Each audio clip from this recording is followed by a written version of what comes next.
මේ ඉන්නේ Tamanගේ ආරක්ෂාවට ඇසිඩ් බෝම්බයක් පිටේ බැඳගෙන ඉන්න මාරාන්තික කෘමියෙක්. මේ පුංචි කෘමිනියට මොනවා හරි කරදරයක් කළොත් ඒ මොහොතේම එයා Tamanගේ පිටුපසින් අධික උෂ්ණත්වයක් සහිත රසායනික ද්‍රව්‍යයක් විදිනවා. මේ ද්‍රාවණය ඇත්තටම ඇසිඩ් එකක්.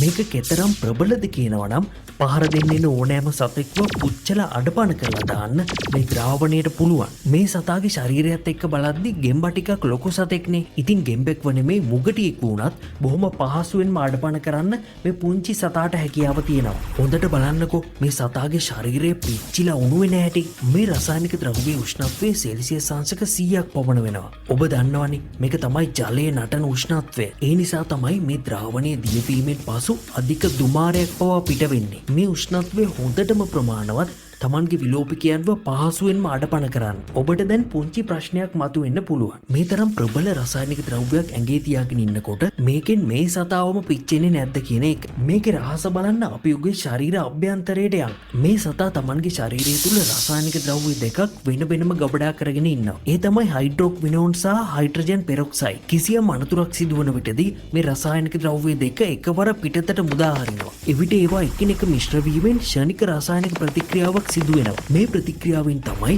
අධික උෂ්ණත්වයක් සහිත ඇසිඩ් ද්‍රාවණයක් නිර්මාණය වෙන්නේ. තව ටිකක් සරල කළොත් සතුරාට පහර දෙන විට කෘමියාගේ ශරීරයේ තිබෙන ග්‍රන්ථි දෙකෙන්ම රසායනික ද්‍රව්‍ය ඉතා වේගයෙන් එළියට විදිනවා. මේ රසායනික ද්‍රව්‍ය එකිනෙකට මිශ්‍ර වුණාම තමයි මේක ප්‍රබල තාපදායී රසායනිකයක් බවට පත් වෙන්නේ. එසේ නොමැතිනම් උගේ ශරීරයේ මේවා වෙන වෙනම තිබෙනකොට මේක හානිදායක වෙන්නේ නැහැ. ඒ වගේම මේ ද්‍රාවණයේ විදින දිශාවත් සතාට පහසුවෙන්ම පාලනය කරන්න පුළුවන්. මේ නිසා ඒක Tamanගේ ඇඟේ නොගෑවි කෙලින්ම සතුරා වෙත යොමු වෙනවා. අන්තිමට ඔයාට කියන්න ලොකු කතාවක් තියෙනවා. මේ පුංචි බොම්බාඩිය බීට් අපිට දෙන පණිවිඩය හරිම බලවත්. ජීවිතය අපි නිතරම දකින නමුත් නොසලකා හරින පුංචි දේවල් තියෙනවනේ. හරියට ඔයා පටන් ගන්න ඉන්න පුංචි ව්‍යාපාරය වගේ. එහෙම නැත්නම් දවසකට පුංචි මුදලක් ඉතිරි කිරීම වෙන්න පුළුවන්. එහෙම නැත්නම් අපේ සෞඛ්‍යයට දවසකට විනාඩි 10ක් ව්‍යායාම කිරීම. නමුත් ආරම්භයේදී අපිට හිතෙනවා මේකෙන් ලොකු වෙනසක් ඇති වෙන්නේ නැහෙනි කියලා. නමුත් ලෝකේ පුංචිම දේවල් තුල පවා අපිට හිතා ගන්නවත් බැරි තරම් විශාල ශක්තියක් සැඟවිලා තියෙනවා. හරියට මේ කුරුමිනිය එකතු කරගෙන ඉන්න රසායනික කොටස් දෙක එකතු වෙලා සිදුවෙන විශාල පිපිරීම වගේ. ඔබේ පුංචි උත්සාහය